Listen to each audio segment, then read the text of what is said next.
안녕하십니까. 꿈꾸는 젊은과의 소통의 임동석입니다. 네, 오늘은 저희가 강원도 춘천에 위치한 강원대학교를 찾았습니다. 자, 오늘 이곳에서 함께할 CEO는요, 한국 바이오 산업을 발전시키고 또 오늘의 위치에까지 이르게 하는데 큰 공로를 세우신 코롱생명과학의 김태환 대표님을 모셨습니다. 자, 과연 김태환 대표님 어떤 분이신지 궁금한데요. 저희가 화면을 통해 만나보겠습니다. 첨단 기술을 보유한 글로벌 바이오 기업. 세계적인 신약 개발에 앞장서는 코롱생명과학. 코롱생명과학은 2000년 설립된 이후 국내 바이오 신약 개발의 강자로 우뚝 섰는데요. 2006년부터는 기존의 사업은 물론 의학사업, 환경 소재 사업 등에 진출하며 대한민국 바이오 기업의 새로운 모델을 제시했습니다. 그리고 현재까지 꾸준히 고객 지향적인 제품 개발을 통해 건강하고 친환경적인 생활을 창조해 나가고 있습니다. 이와 같은 원동력의 중심에는 도전 정신과 열정이 넘치는 합리적 리더 김태환 대표가 있습니다. 김태환 대표는 서울대학교 경영학과를 졸업한 후 1973년 코오롱에 입사해 현재까지 39년 동안 코오롱에만 몸담으며 그룹의 성장과 함께해온 대표적인 코오롱맨이라고 할 수 있는데요. 전략기획실과 경영전략본부 등 그룹의 핵심 기관을 거쳐 코오롱 생명과학의 CEO 자리까지 오른 그는 2010년 생생코스닥 대상에서 바이오 제약 부문 최우수상을 거머쥐기도 했습니다. 평소 그는 꿈과 믿음을 추구하는 CEO라고 하는데요. 사업은 혼자 하는 것이 아니기 때문에 조직 구성원 모두가 함께 단결하며 서로 신뢰하고 신뢰받아야 함을 특히 강조한다고 합니다. 전 세계인의 삶의 질 향상이 목표라는 뛰어난 미래 성장 가치의 바이오 기업 코오롱 생명과학. 오늘 대학생들을 위한 CEO 특강 꿈꾸는 젊음과의 소통에서는 혁신 경영의 선구자 코오롱 생명과학의 김태환 대표를 만나봅니다. 네, 화면을 통해 만나보셨듯이 불모지와 다름없었던 한국 바이오 산업에 무에서 유를 창조하신 분이 김태환 대표님이라고 할 수 있습니다. 자, 그럼 과연 김 대표께서 생각하시는 이 시대에 필요한 젊은 인재상은 무엇이고 한국 바이오 산업에 필요한 노력은 무엇인지 강연을 통해 들어보겠습니다.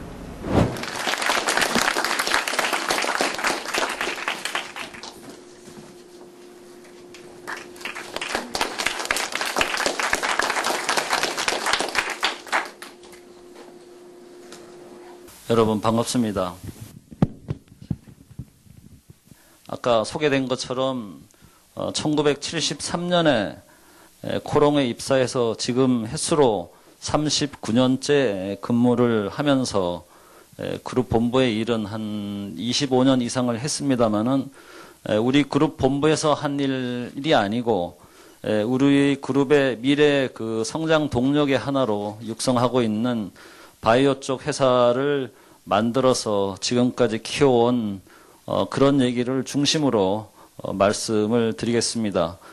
말씀드리는 게 여러분 가슴에 한 가지라도 와 닿으면 그걸로 충분하지 않을까 이렇게 생각을 하고 있습니다.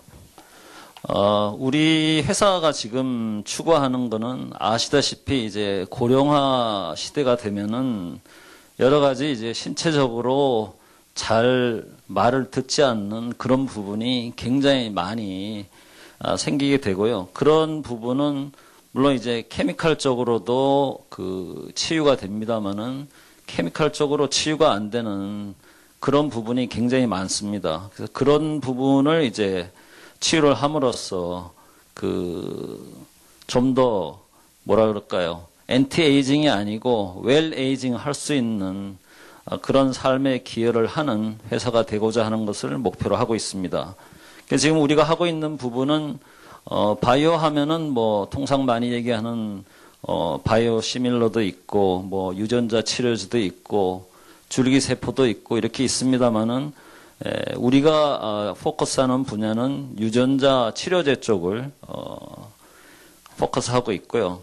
근데 바이오라는 회사가 그 연구를 시작하면은 통상 한 15년 내지 20년 정도 연구를 해야 되기 때문에 그 돈은 끊임없이 들어가지만은 돈 생길 일은 없는 거거든요. 그래서 우리는 그 회사의 그 사업 모델을 돈을 버는 사업도 영위하면서 바이오도 미래 투자를 한 15년 이상 하는 그런 사업 모델로 회사를 구상을 해서 제가 구조본 본부장 있을 적에 회사를 구상해 만들어서 이제 그 회사 지금 사장으로 오게 되었습니다. 지금 하고 있는 일이 말씀드린 그 유전자 치료제를 이제 연구를 하고 있고 제일 빨리 가는 부분은 지금 임상 2B상을 지금 하고 있습니다.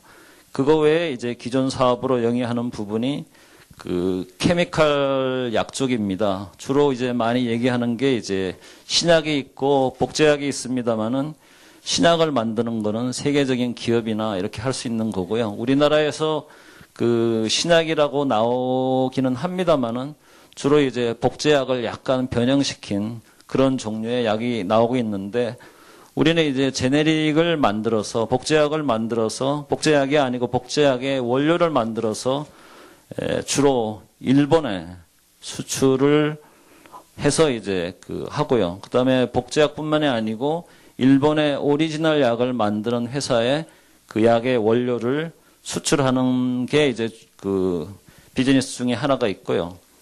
그 다음에 이제 정밀화학 쪽으로 그 클린 바이오 비즈니스를 해서 생활용품이라든가 아니면 페인트라든가 그런 부분에 투여하는 클린 바이오를 만드는 부분이 하나 있고, 수처리 관련해서 수처리에 들어가 있는 물에 들어가 있는 여러 가지 이제 불순물을 다 응집시키는 그런 수처리제를 이제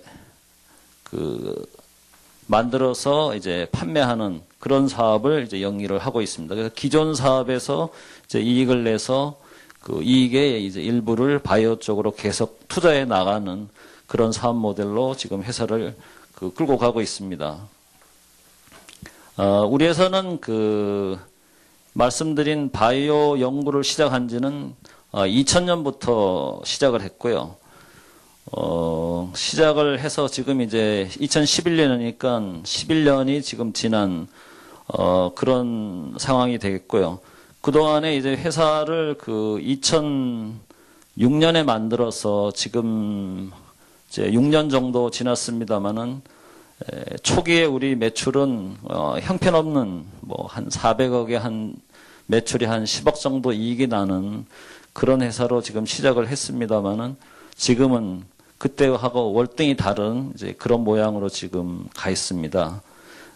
그래서 아까 말씀드린 그 사항을 다시 한번 말씀드리면은 R&D의 투자비를 자체 조달이 가능해서 선순환 모델로 회사를 돌려갈 수 있는 그런 모델로 회사가 되어 있습니다. 시작 초기 년도에 매출이 한 500억 정도에 종업원 한 80명으로 시작을 했고요. 작년도 같은 경우에 이제 매출이 한 1000억에 세전이익을 한 100억 정도 내고 종업원은 128명입니다. 현재 R&D 인력이 한 49명 정도 되고요. 지금은 한 56명 정도 되는 지속적으로 R&D 인력이 늘어나는 그런 형태로 되어 있고 2016년이 되면은 지금 연구하는 바이오 쪽이 사업화가 돼서 매출이 본격적으로 일어나면은 매출이 한 6천억 정도 되고 이익이 1000억 이상이 나고 그 종업원이 한 300명 이상 되는 그 가운데서 이제 R&D 하는 인력은 110명 이상 되는 그런 회사가 되리라고 지금 생각을 하고 있습니다.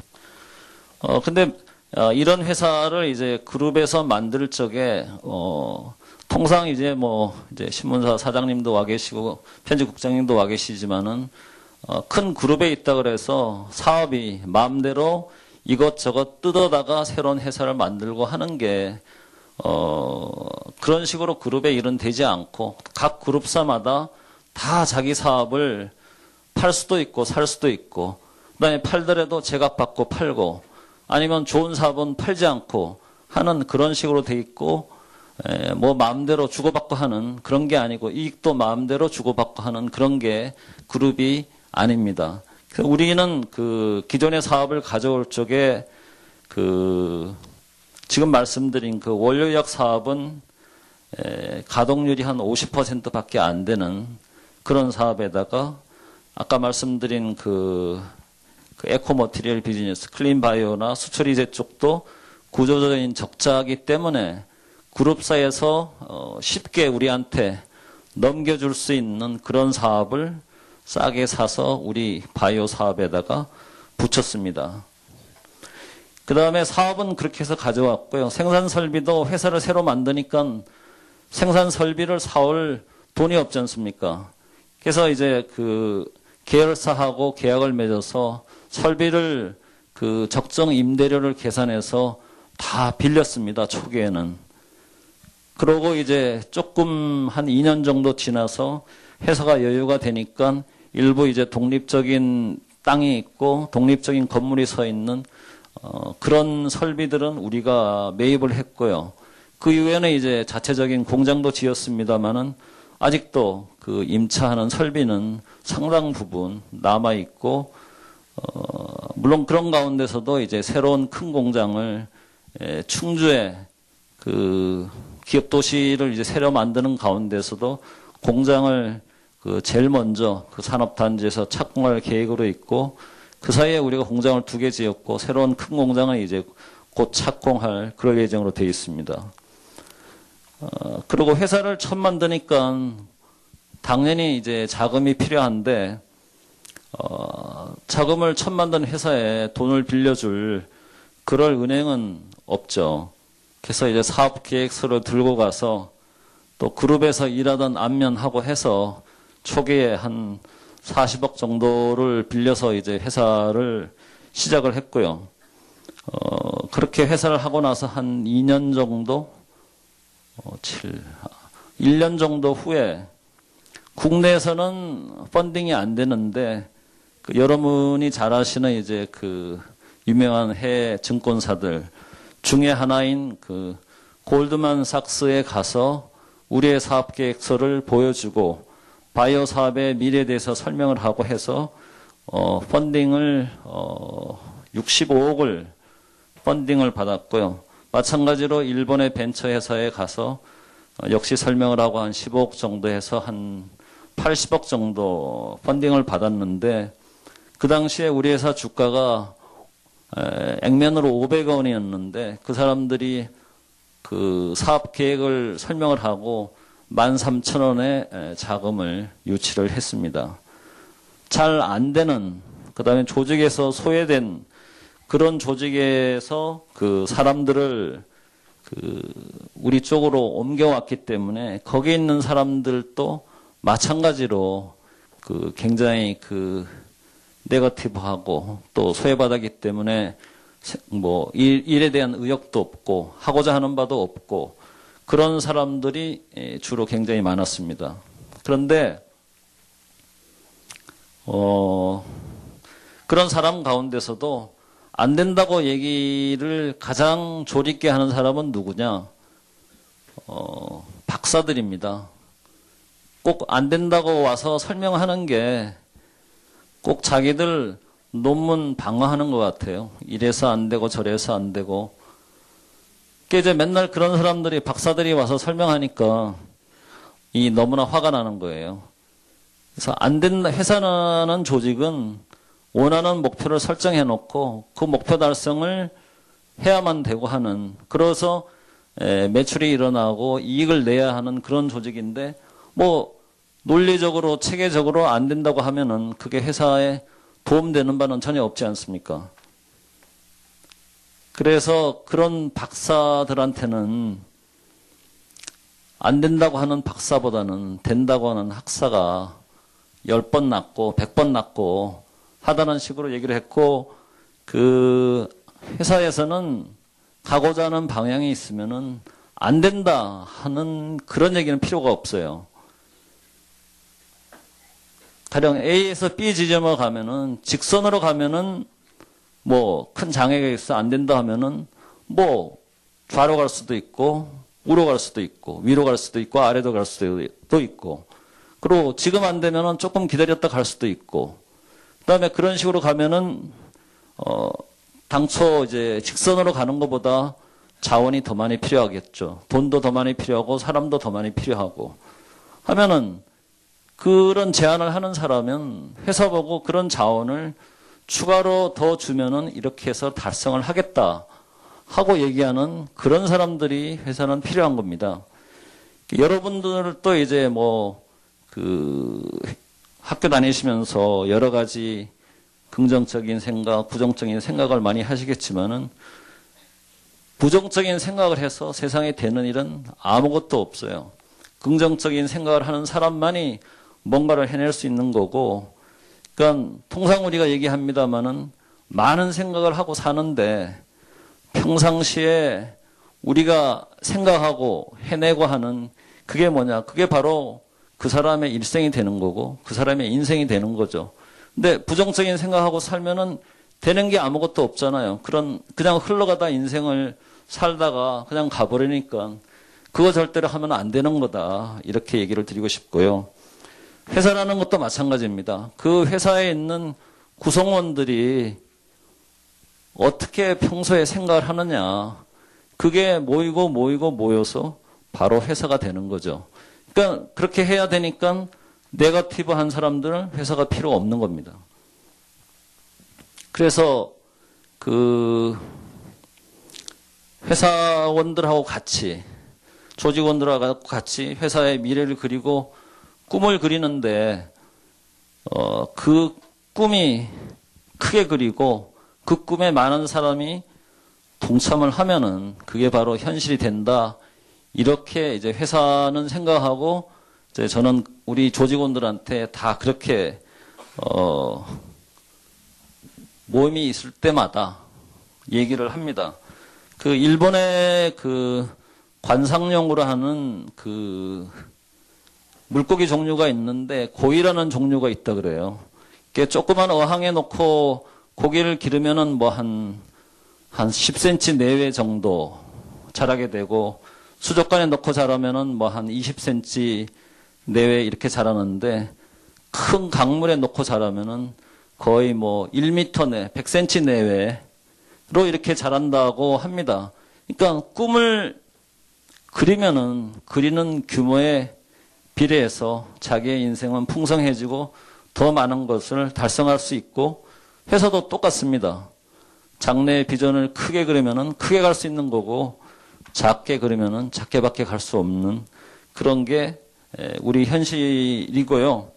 그래서 직원들이 이제 우리 회사가 아까 말씀드린 것처럼 2006년에 6천억 매출에 한 1,000억 정도 이익 내고 하는 회사가 될 수 있겠느냐 물어봅니다. 근데 그렇게 되면은 이제 회사가 상장을 했으니까 이제 주가나 아니면 시가총액이 얼마 되느냐 이런 걸 보면은 이제 회사를 대충 알 수 있는데 한 1,000억 정도 이익이 난다 그러면은 여러분들이 퍼라는 얘기 들어보셨나요? PER이라는 얘기. 아까 우리 사장님 경제 아셔야 된다 그러는데 이런 거 다 알아야 되는 용어거든요. PER이라는 게 뭔가 하면은 주가하고 그 회사 수익을 대비해서 수익의 몇 배의 가격으로 주식이 거래되고 있느냐 하는 게 그게 이제 PER입니다. 근데 이제 바이오 같은 이제 그런 회사들은 보통 PER이 한 20배 정도 되거든요. 그럼 1,000억의 이익이 나는 회사 같으면은 PER 20배 하면은 시가총액이 한 2조 정도 이렇게 됩니다. 2조 정도 되는데 우리 회사 발행 주식이 한 400만 주 정도 되니까 한 주에 얼마인가 하면 50만 원 정도 되거든요.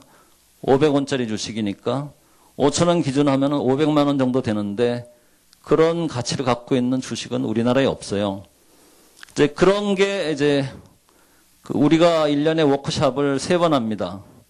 3번 하는데 1월 달에 한 번 하는데 그해 만든 예산을 좀 수정할 게 없는지 구체적으로 어떻게 달성하면 되는지 그런 워크숍을 1월 달에 하고요.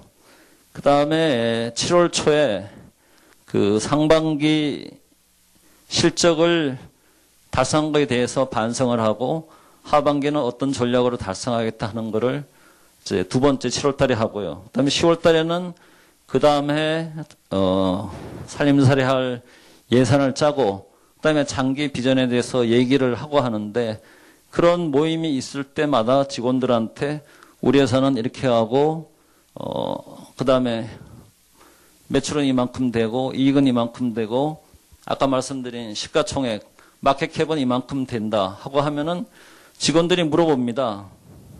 가능합니까? 그런데 아까 말씀드린 바와 같이 우리 사업 모두가 생각하는 게 바로 회사기 때문에 나한테 물어보지 말아라. 본인들한테 물어보고 본인이 진짜 최선을 다해서 일을 하고 있고 누구보다도 그 일에 관한 하는 딴 사람한테 얘기할 거 없다. 이런 정도가 된다고 하면은 그 꿈은 달성이 된다. 이렇게 매번 얘기를 해주고 있고 아까 말씀드린 그 네거티브로 무장한 그런 사람들이 자꾸 이런 얘기를 하니까 세월이 가면서 거의 다 없어졌어요. 지금은 안 됩니다 하는 얘기를 하는 사람은 거의 없고 이제 뭐 최선을 다했는데 좀 안 된다 하는 그런 얘기를 하는데 요구를 하는 게 최선 다했습니다 하지 말고 남들하고 이렇게 좀 다르게 했다. 그래서 달성을 했다 하는 그런 얘기를 해다오 하는 것을 사원들한테 많이 요구를 하고 있습니다. 그 다음에 현재 우리 회사 인력 구조 잠깐 말씀을 드리면은 우리 회사 인력이 지금은 128명입니다. 6월 말 현재로. R&D 하는 사람이 56명으로 R&D 하는 사람이 전체 인력의 44%가 R&D 하는 사람이고요. 생산은 우리가 일부는 직접 하고 대부분은 이제 생산 협력회사에서 그 생산을 해주는데 통상 뭐 상생 경영하고 해서 상당히 시끄럽게 얘기들을 많이 하곤 합니다만은 우리는 생산 협력하는 회사를 딴 회사라 생각 안 하고 법인체만 다르지 실제로는 한 회사로 생각하고 항상 같이 하고 있습니다. 워크숍 할 때도 같이 하고 그다음에 체육대회 할 적에도 같이 하고 그다음에 회사가 이익이 나면은 프로핏을 서로 나누는 쉐어링하는 그런 제도가 우리 그룹에 있습니다. 근데 우리 그룹의 이제 기본 생각은 회사가 이익이 나면은 보통 이제 세금이 감면 좀 받고 하면은 한 20% 정도 세금을 내거든요. 100의 이익이 났다 그러면 20 정도 세금을 내고 나머지 80이 남는데 그 80을 3분의 1은 회사 몫이고 3분의 1은 주주 몫이고 나머지 3분의 1이 그거는 사원의 몫이다 이렇게 생각을 합니다. 그 사원의 몫인 그 3분의 1을 우리 회사하고 생산 협력하는 회사하고 똑같이 나눠서 프로핏을 나눠 가지고 있습니다. 그렇게 운영을 하니까 생산 협력하는 회사에다가 뭐 생산성 높여라, 코스트 다운 해라 이렇게 얘기할 필요가 없어요. 열심히 서로 해갖고 이익이 나면은 이익을 똑같이 나누기 때문에 그런 식으로 회사를 운영을 하고 있습니다. 그 다음 필요한 사람들에 대해서 좀 얘기를 하고 싶은데요. 우리 회사에 아까 말씀드린 연구 인력이 56명인데 그 중에 강원대학 출신이 4명이 있어요. 과장급 연구원이 2명 있고 대리급 연구원이 2명 있는데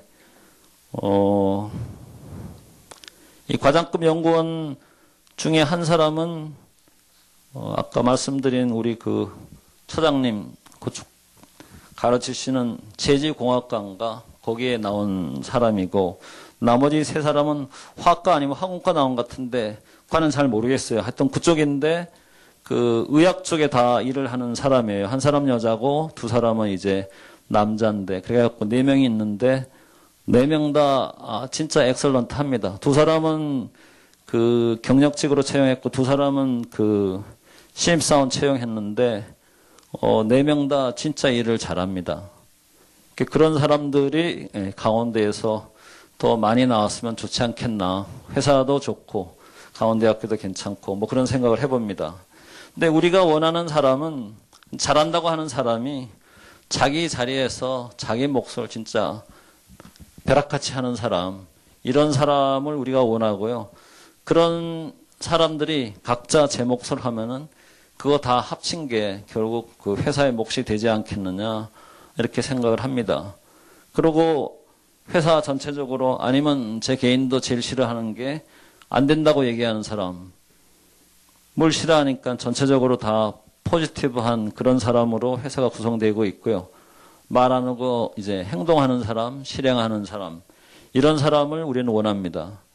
그리고 성과를 내는 그런 사람이 우리 조직의 구성원으로 돼 있고 향후 이제 뽑을 적에도 그런 사람을 우리는 뽑을 겁니다. 여러분 이제 대학생이니까 이제 골프를 안 하시겠지만은 이제 뭐 딴 운동을 할 적에도 운동을 잘하니까 그 사람이 강하다. 저는 이렇게 생각을 안 합니다.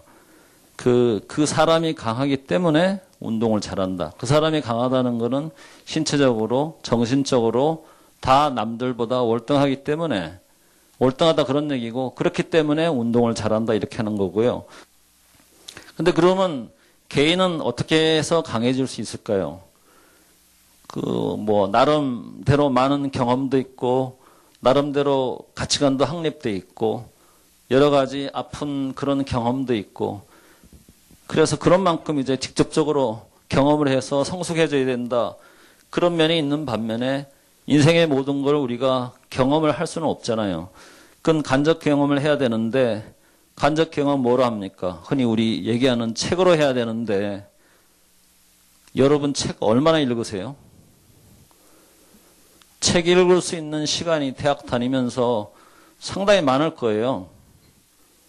학교 다닐 적에 학점 받는 거 우리한테 오면은 대충 B학점 정도 받고 괜찮고 가능성 있는 사람 같으면 우리는 합격을 시키는데 개인적으로 생각하기에 B학점이라는 거는 시험 언제 친다고 발표 나고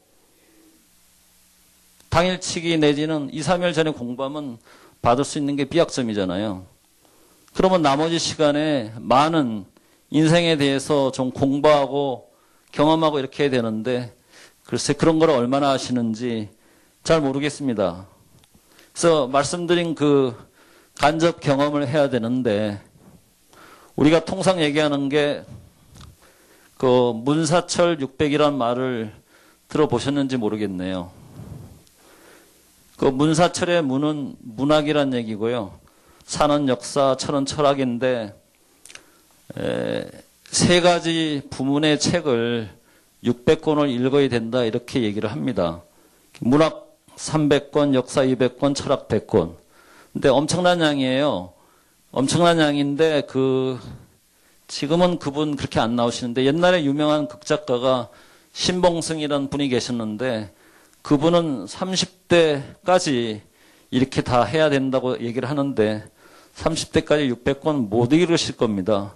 그래서 일생을 통해서 읽더라도 문사철 600만 하면은 그 사람은 엄청난 경험을 하고 강한 사람이 되지 않을까 이렇게 생각을 합니다.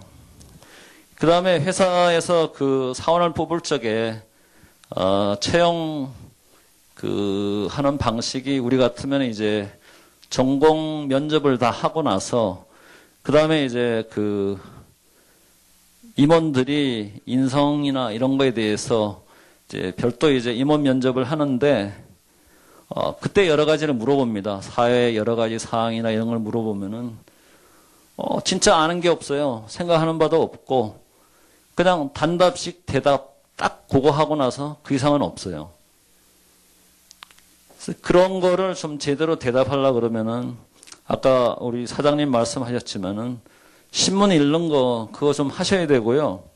신문도 그냥 제목만 보지 마시고 통상 신문이 제일 뒷장은 광고 있고 제일 뒷장에 앞에 2페이지가 이제 칼럼하고 사설하고 이렇게 돼 있는데 그런 부분을 좀 지속적으로 읽으셔야 돼요. 근데 그런 부분 지금 읽는 사람은 누구냐?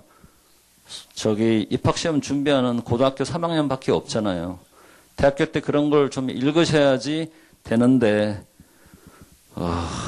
잘 안 읽더라고요. 그거 꼭 하셔야 되고요. 그 다음에 면접 보고할 적에 간단한 주제를 주고 프레젠테이션을 하라고 하는데 준비해 놓은 게 어떻게 준비해 오느냐? 인터넷 들어가서 여러 군데 있는 거를 짜깁기 해갖고 논리가 잘 되지도 않는 거를 와서 그냥 쭉쭉쭉쭉 설명하고 하는데 너무나 한심해요. 그런 부분도 좀 더 제대로 할 수 있도록 해야 되는데 그 B학점은 당일치기에서 받으시고 나머지 시간에 좀 그런 걸 제대로 할 수 있는 그 시간을 좀 더 투자를 하면은 좋지 않을까 이렇게 생각을 하고요.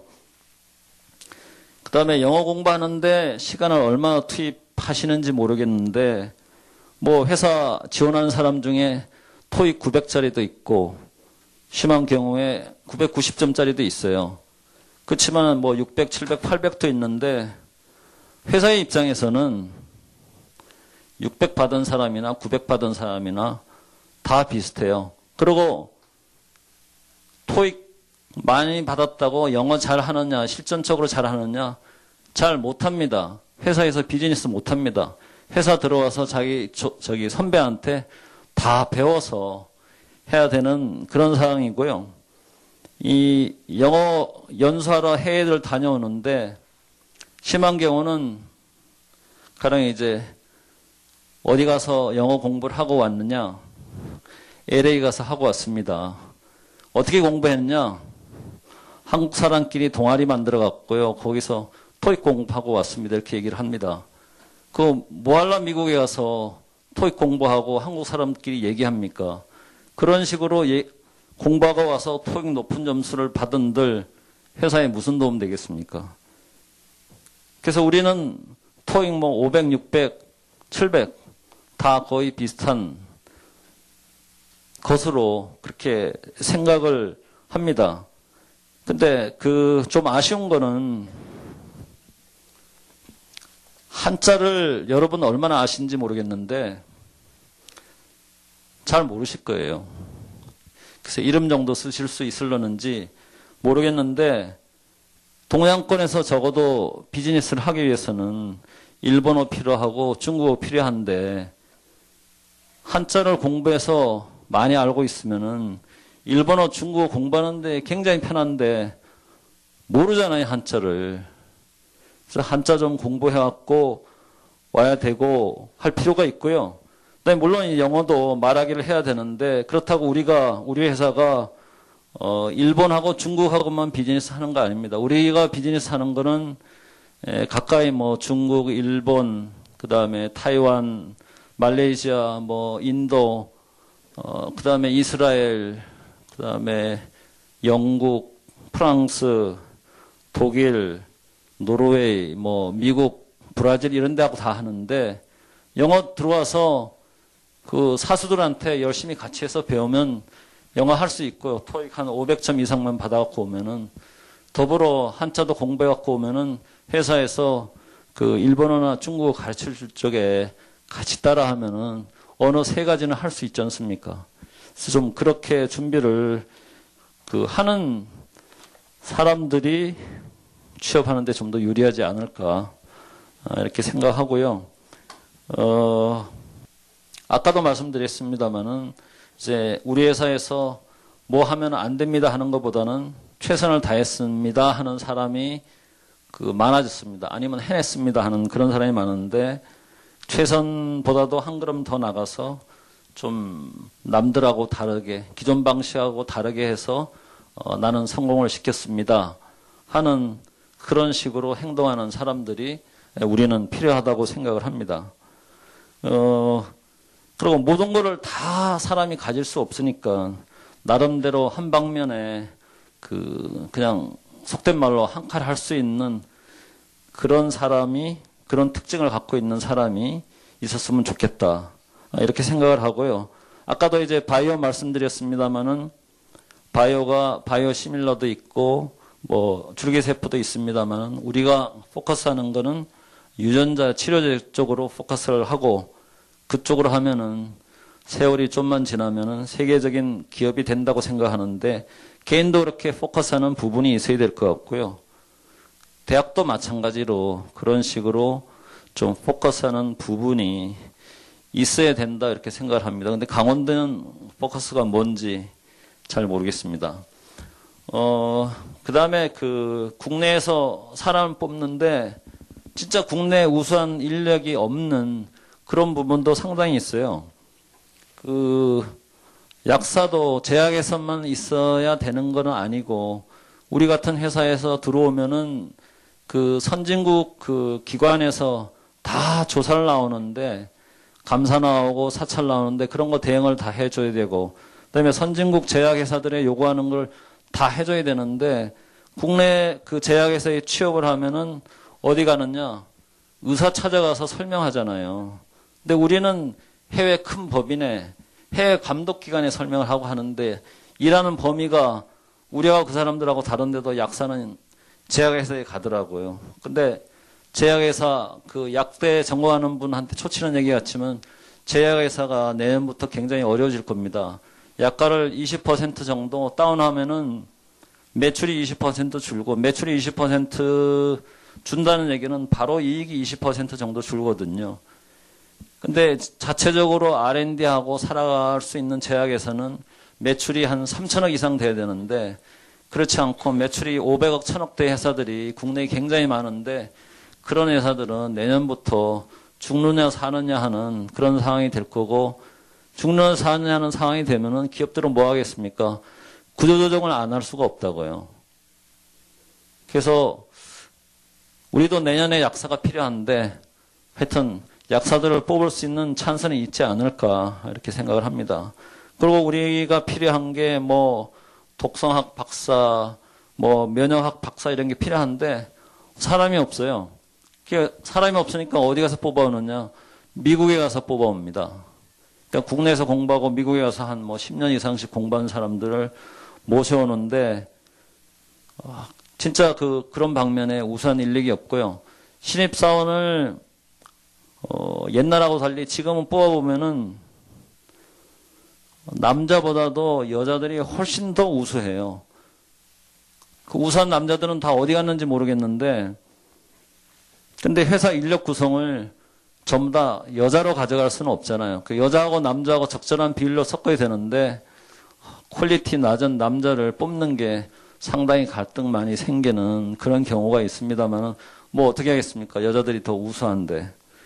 우리 그룹 전체적으로 사람을 뽑을 적에도 여직원 뽑는 게 한 30% 정도는 기본을 뽑는데 우리 경력직 뽑고 할 적에는 한 반반 정도 여자가 반 남자가 반 이렇게 지금 사람들을 뽑을 수 있고 해서 지금 뭐 남자 그 대학생들이 좀 더 각성하고 좀 더 노력을 많이 해야 되지 않을까 이렇게 생각을 합니다. 그 다음에 좀 개인적으로 이런 사람들하고 같이 가야 되겠다 하고 싶은 게 장래를 보려고 노력하는 사람, 그 미래를 보려고 노력하는 사람이 필요하고요. 미래를 보려고 하면은 잘 안 보입니다만은 잘 안 보이니까 보려고 노력을 해야 되고요. 그 잘 안 보이는 가운데서도 이런 상황이면 뭐 해야 되겠다 하는 사전 준비를 하게 되는 거거든요. 사전 그런 준비를 하고 나면은 어려운 상황이 닥쳤을 때 그런 상황을 넘어가는 게 남들보다 월등히 쉽게 넘어가는 그런 상황이 됩니다. 제가 그 IMF 때 건설회사 더하기 5개 회사에 이제 경영지원본부장을 했는데 뭐 쉽게 말해서 그 회사 부도 안 나게 네가 IMF 때 다 살려라 하는 얘기인데 IMF 되기 전에 그 회사의 금융기관 거래하는 관계를 다 정리를 했어요. 부실한 금융기관하고는 거래를 안 하고 괜찮은 금융기관으로 거래를 다 모았어요. 그런 상황 하에서 IMF가 터지니까 남들보다 IMF를 상당히 쉽게 넘어갈 수 있지 않았느냐 이렇게 생각이 되고요. 이제 나중에 이제 기업에 취업하고 하시면은 그런 부분에 일을 하실 텐데 이 금융기관이라는 게 그렇잖아요. 회사 잘 되면은 대출 가라 그러고 회사 나빠지면은 대출금 다 회수하잖아요. 그러니까 은행의 성격을 미리 파악하고 그런 거에 대비를 해놓으면은 어려운 상황, IMF 같은 상황이 와도 얼마든지 상황을 잘 헤쳐갈 수 있다 이렇게 생각하는데 하여튼 여러분들도 좀 더 장래를 내다볼 수 있고 장래를 내다본 가운데 준비를 하고 하면은 지금하고는 좀 다른 그런 인생을 살 수 있지 않을까 이렇게 생각을 합니다. 그러고 살아가는 동안에 계속 이제 자기가 자기한테 질문을 해봐야 되는데 나 이렇게 살면 어떻게 되지 하는 질문을 수시로 해 보셔야 되고요. 그런데 그거에 이제 우리가 통상 얘기가 일일 삼성한다고 얘기하는데 일일 삼성할 뿐만이 아니고 그 여러 방면에 그 뭐랄까요 관심을 가지고 있으면은 모든 게 다 신기롭잖아요. 그래서 일일 삼성에 아니고 일일 삼경할 수 있는 좀 그런 식으로 살아가야 되지 않을까. 그 경차는 뭐 경악한다고 할지 그 놀란다는 얘기인데 뭐 이렇게 신기하고 놀라운 일이 좀 더 많이 있는 그런 식으로 좀 마음을 열고 살아야 되지 않을까. 이렇게 생각을 합니다. 근데 미래를 내다보려고 하는 게 굉장히 어려워요. 굉장히 어려운데 그런 걸 내다보려고 노력하고 거기에 충실하고 살아야지 회사에서도 그런 인재가 필요한 거고요. 우리가 지금 뭐 흔히 얘기합니다만은 늘 이제 박수 받고 현재 입장만 보고 멀리 내다보지 못하는 게 우리 다수자의 논리입니다. 그게 누구의 논리냐면 정치권의 논리죠. 그렇지만 소수의 사람, 그거 하면 안 된다고 하는 소수의 사람의 논리는 미래에 이렇게 가면 안 되니까 이렇게 합시다 하는데 그런 자세를 견제하기는 굉장히 어렵고 한데 그래도 그런 식으로 생각을 하고 자기를 다듬어서 회사에 입사해서도 그런 자세로 한다 그러면은 그 제대로 대성을 할 수 있지 않을까 이렇게 생각이 되고요. 미래를 내다보는 거를 좀 많이 안 하면은 그 순식간에 회사가 넘어갈 수 있다고 얘기하는 게 그 핸드폰 만들어서 상당히 유명한 회사였던 그 모토로라라는 회사가 있죠. 그 회사를 한 20년 전인가 가니까 그 자기네들이 큰 프로젝트를 한다 그러더라고요. 그 프로젝트 이름이 이리디움 프로젝트인데 이리디움의 원소 번호가 77이라 그러더라고요. 그 지구 위에 인공위성을 77개를 띄워갖고 어디서든지 그 뭐 산골짜기든 사막이든 어디서든지 그 셀폰으로 통화가 가능하게 하는 그런 프로젝트를 하겠다고 얘기를 했는데 그게 예를 들면은 차 안에 있으면 통화가 안 되고 뭐 건물 안에 있으면 통화가 안 되고 통화 품질이 그렇게 나빠요. 근데 그 사이에 딴에 이제 기술이 발전해 갖고 그런 인공위성 쓰지 않고도 하는 기술이 발전돼 갖고 모토로라 자회사에 수많은 돈을 투자해서 이 이리디움 프로젝트를 했는데 이리디움 프로젝트는 실패로 끝났고 결국 모토로라는 지금 그 구글에 넘어가는 그런 상황이 된 거죠. 평판 TV 쪽에 얘기를 드리면은 평판 TV를 최초에 만들어서 엄청 성공한 회사는 소니예요. 소니 브랜드가 트리니트론인데 그렇지만 삼성이나 LG 같은 데서 그쪽을 싸게 제대로 치고 나오니까 지금 소니 이거는 엄청나게 적자가 나는 그런 문제 사업으로 전략을 해버렸는데 미래 내다보지 않고 오만스럽고 하면은 당장에 그 죽어볼 수 있는 게 현재 상황이다. 우리의 경제 상황이다. 이렇게 말씀을 드리고 싶고요. 오만하면 안 된다고 얘기하는 게 예를 많이 드는 게 이제 그 이카루스라는 거 있잖아요. 그리스 신화에 나오는데 그 깃털에다가 밀랍을 이렇게 붙여갖고 탈옥을 해서 높이 올라갔는데 본래 목적이 탈옥이라는 걸 잊고서 점점 더 태양에 가까이 가니까 이 붙여놓던 밀랍이 다 녹아갖고 결국 떨어져서 죽었잖아요. 사람도 다 마찬가지죠. 회사도 마찬가지고 미래를 봐야 되고 항상 이게 평지지만은 저 아래 벼랑이 있다고 생각해야 되고 그런 식으로 회사도 개인도 준비를 해야 된다고 생각을 하고 있고요. 우리나라도 그렇죠. 스마트폰인데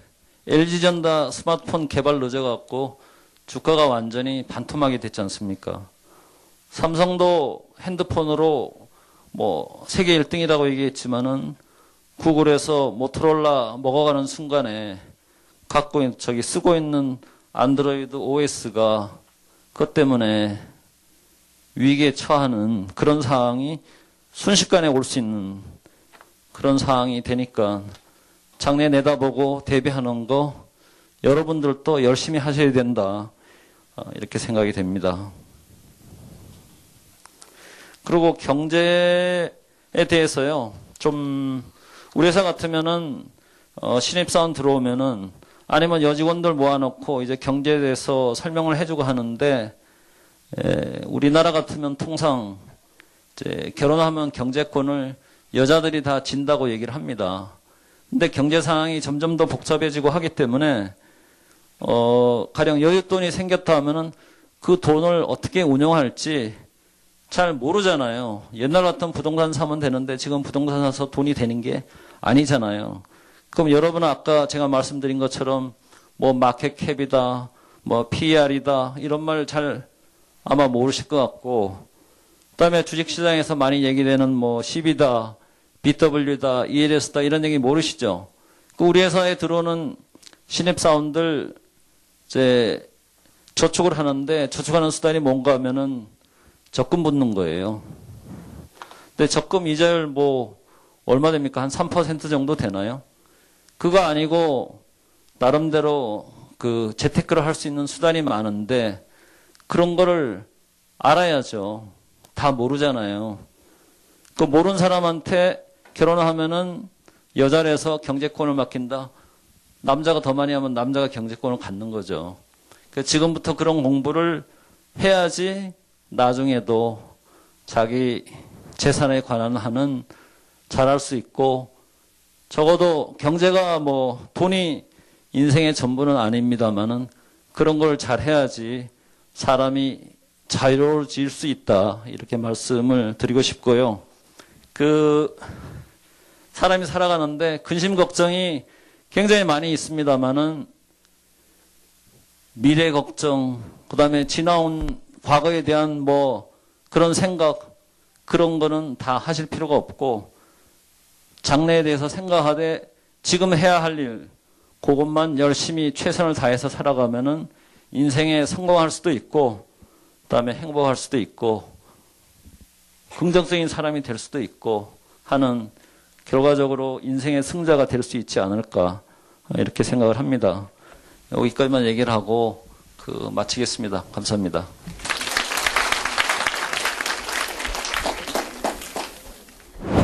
이번 김태환 사장님 말씀을 듣고 코오롱 생명과 그쪽으로 많은 관심이 생겼습니다. 원하는 인재상이라던가 또 자기가 나아가야 길, 그런 것들 말씀해 주셨고요. 강의 되게 좋았고요. 김태환 사장님의 사업 노하우 알 수 있어서 되게 좋았어요.